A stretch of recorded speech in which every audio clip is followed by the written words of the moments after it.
Om Shri Paramatmane Namaha. Purushotthama Yoga.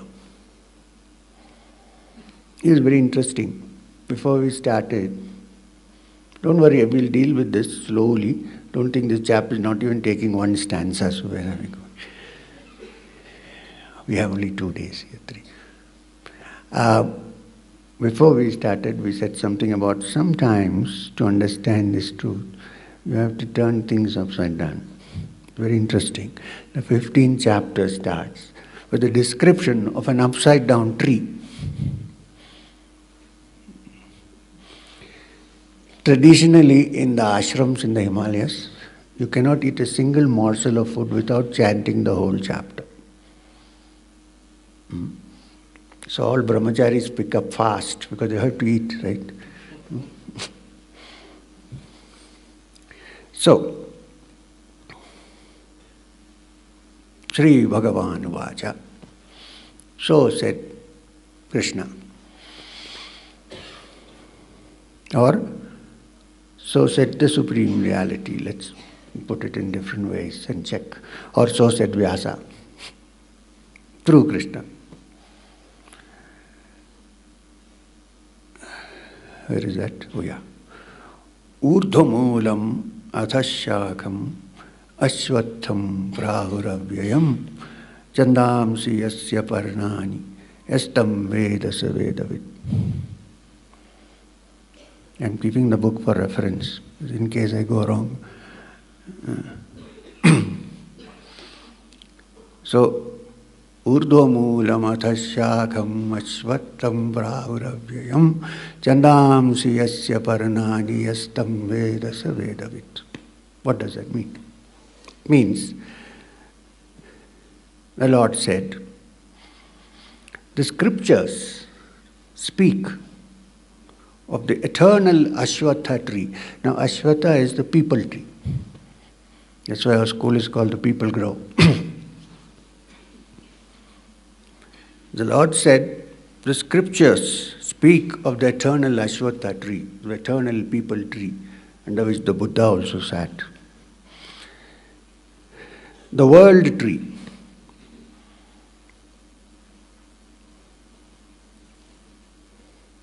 Chandamsi yasya parnani yastam vedasa vedavit. Whose roots, urdhvamulam atashakam. That means the roots of this tree, of this Ashwattha tree, are up above. Atashakha, the shakhas, the branches, and the leaves are down below.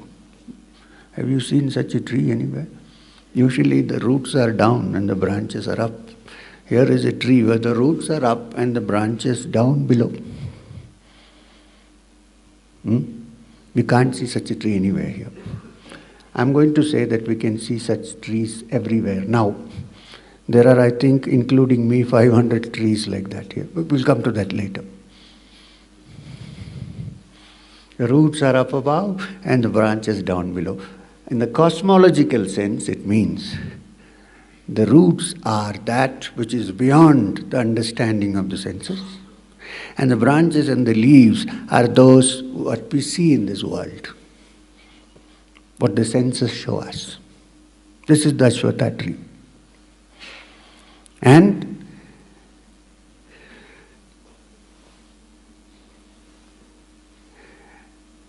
in the lower regions, which are the leaves, they are the Vedic hymns. Not the root, the leaves. He who knows these leaves understands the Veda, really.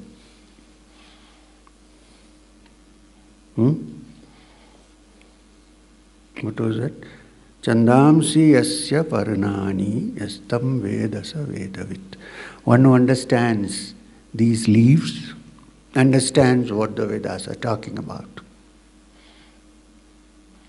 Because the eternal root which the Vedas are talking about, here Vedas include Upanishads, cannot be accessed by us. We cannot reach that.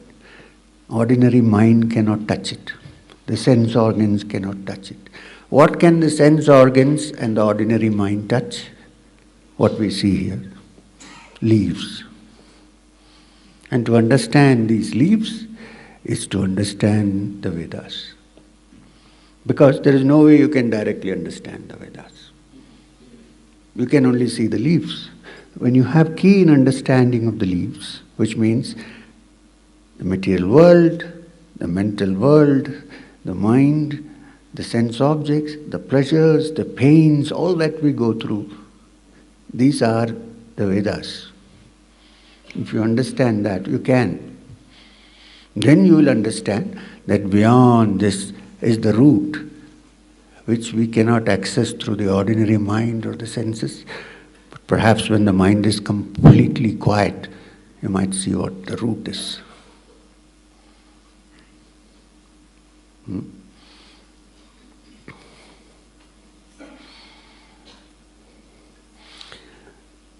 Any more to go on this, or shall we go to the next?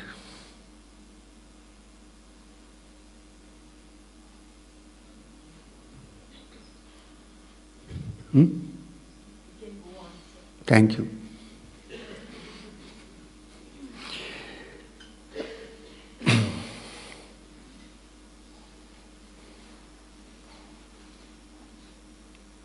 Ataschordvam prastastasya shakha gunapravardha vishayapravala dascha moolan anusantatani karmanubandhini manushya-loke.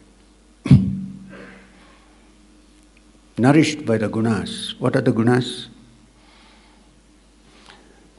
Now we go to gunas. Gunas are the attributes of all the world as well as the human beings who are in this world, including the animals. The gunas are the attributes which we all possess, and in Sankhya they are called Sattva, Rajas and Tamoguna. The Sattva guna, the Rajoguna and the Tamoguna. These are the three gunas. The supreme reality is supposed to be Trigunatita. I chanted the Shanti mantra Brahmanandam Paramasugadam Kevalam Jnanamurtim Dvandvatitam Gaganasadarsham Tattvamasyatilaksham Ekam Nityam Vimalam Achalam Sarvadi Sakshivu Bhavatitam Trigunarahitam. Beyond the gunas, but we are all part of the gunas. The gunas are Tamoguna is lethargy, inertia. There are some people who in one day, if they don't think bad of somebody, they feel very bad. They can't sleep. Tamoguna. That's called predominance of tamoguna. You look at a person and say, how beautiful, and the tamoguna person is, but the shoes are horrible. You can't see anything good, you can only see what's bad. So, even if you go to a small tea shop to drink tea, you might give me tea first. Why? There are other people in the shop. This is called tamoguna. And the other is inertia. I don't want to do anything. Why? Oh, I'm a realized soul. When many young people get afflicted with this, it is a dangerous situation. I know young people who don't want to write exam, who don't do anything, want to know why. Oh, Guruji, we have reached Brahman. Tamoguna is inertia. The Gita says action is important, karma yoga. So, tamoguna, we have a rough idea what tamoguna is, right? And rajoguna and tamoguna. Now the rajoguna, the person, every one of us has all these three qualities in some proportion. A little bit of tamo is necessary, otherwise you can't sleep at night. But we have it in different combinations. These gunas, so rajoguna is activity. You'll find such people. They can't sit quiet for 1 minute. They have to do something. If you ask them to sit and meditate, they'll sit and they'll wriggle their toes, at least. Or do. Rajoguna. Not bad. Rajoguna is good provided you use it for a proper purpose of purifying your mind. So if somebody is in inertia and in all the time in tamoguna, it's a good idea to do some activity and get out of it. But if it is unselfish and not self-centered activity, then it leads to sattva-guna. Important to note. Inactivity does not lead to sattva-guna. Good activity leads to sattva-guna.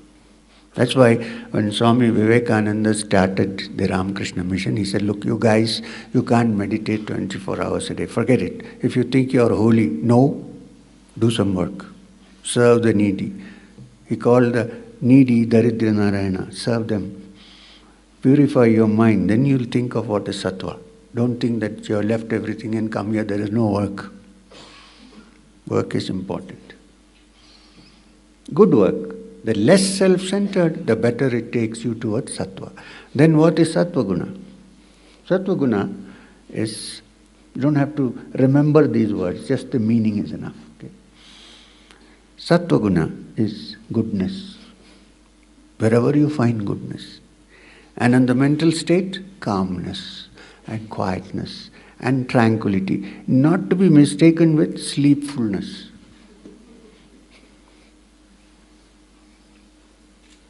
Quietness of mind, tranquility of mind. When a problem comes, to say, okay, let me think, relax.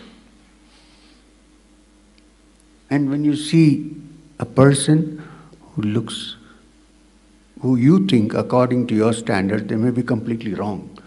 Then somebody else may have other standards. And you think that, try to look at the good points. Don't look at those. Sattva-guna. And on the mind state, sattva-guna is that, how your arm is okay now?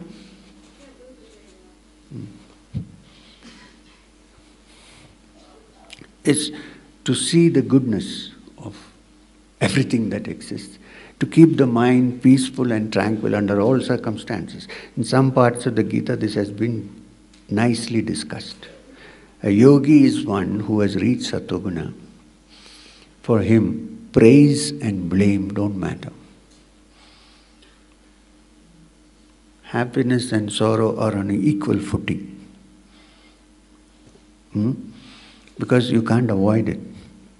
One day you are very happy and then one sorrow fellow creeps in. Don't run away. Pull a chair, sit down. Mr. Sorrow, be there. Have a cup of tea, let's have a chat and go. Keep moving. Happiness comes, don't get too exalted. You know how our lives are? When we are very happy, oh, we are in cloud 9. And then suddenly, can be a simple thing, I lost my house key, down. And this is our life, a roller coaster, up and down. A man of tranquility, who the Gita defines as a sthita prajna, a human being of tranquility, who the Gita describes as sthita prajna, is one who, under all circumstances, manages to remain tranquil. Now, yoga is the science of how to do this. Not just theory. I know it's not easy. You can easily look at somebody else's sorrow and say, hey, be tranquil. It comes to you. Personally, how will you handle it? I sometimes appreciate how people do it. Maybe they are already on the way to become yogis. So, why are we talking about this? Oh, gunas. So, nourished by the gunas. Okay, I forgot to say one more thing before we go. That when the mind has reached the stage of tranquility or sattva through various things, by practicing how to be calm, and also through the practice of different techniques of meditation by which the mind becomes calm. And realizing that there is no escape, so just relax, you can't do anything. When the mind becomes in sattva, when the sattva guna predominates, everybody has little bit of sattva. We can't say no. Everybody has. But sometimes the rajoguna and tamoguna predominate. That is the problem. So when the sattva predominates, then what happens? Then the mind is so clear and quiet. It realizes its true identity.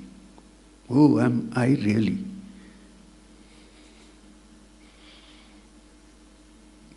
This can happen only when the mind is tranquil. Then in the tranquil mind actually is not very different from my true essence. It need not even realize it. It becomes that. So the whole process of study and sadhana is to reach that sattva and then transcend even sattva, because in that there is no sattva, rajoguna, tamoguna, nothing. It's gunatita. But there is no shortcut. You cannot jump into gunatita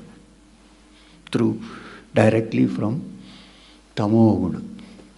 From tamoguna, transfer the mind to rajas and then take it to sattva. Then enjoy yourself. You get your pension.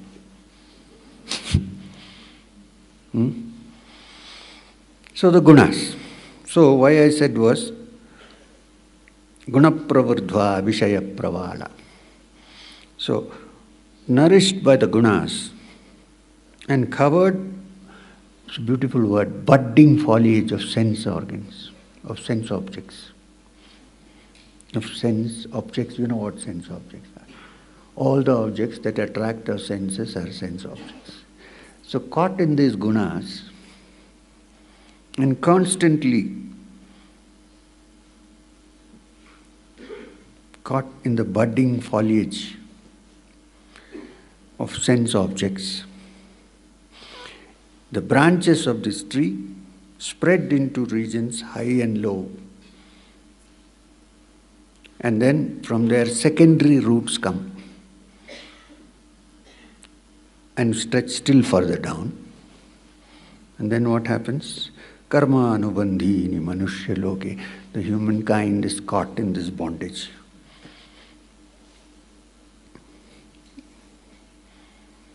Bondage of what? Bondage of action. Which means that there is an action which is done without being caught in this bondage. You cannot remain inactive. Not possible. It's the nature of the mind and the body to act. So there must be some action which is not caught in this bondage of sense organs, sense objects, and the gunas. So, adastrodhvam prasurta astasya shakha guna pravardhva vishaya pravala adascha moolan anusantatani karmanubandhini manushya loke. So finally, the branches of these leaves and the secondary roots, like the banyan tree's roots, they come down and stretch so deep that the human being becomes caught so much that he can't move an inch here and there. Then what happens? I get caught in my separate identity. Starts first with my caste, my creed, my name, my color, the varied functions which trap us. I'm caught in that. Why? Because I'm always looking for enjoyment. Not knowing that the enjoyment that I seek is possible to touch deep in my own consciousness. You don't need anything outside to touch that. When the mind is tranquil and it's in its sattva guna. So we are entangled in these false identities. Unfortunately, everybody encourages it. If you don't have a passport with your name, you can't travel abroad. Everybody encourages this separate identity. But the identity crisis has remained forever. We really don't know who we are. and the teaching of the Upanishads and the Gita, this is your true identity. Man, not what you think it is. And it's a beautiful identity. You touch it and you're the essence of the fountain of life. And where do you touch it? Here. You don't go anywhere. So see how beautiful the teachings of the Gita are. That's why it's called a song. What happens when you're sad, you listen to a song? There are people who enjoy listening to sad songs also. Sadness also has a little streak of happiness. I know people, retired people, I won't say army people because there are army people here, but all retired. Because I knew somebody from the army who was retired, very nice man. But in the evening, he had the habit of, his Paramananda was to have a small peg of Johnny Walker. Keep walking. And listen to K.L. Saigal's sad song, Dil Hi Toot Gaya.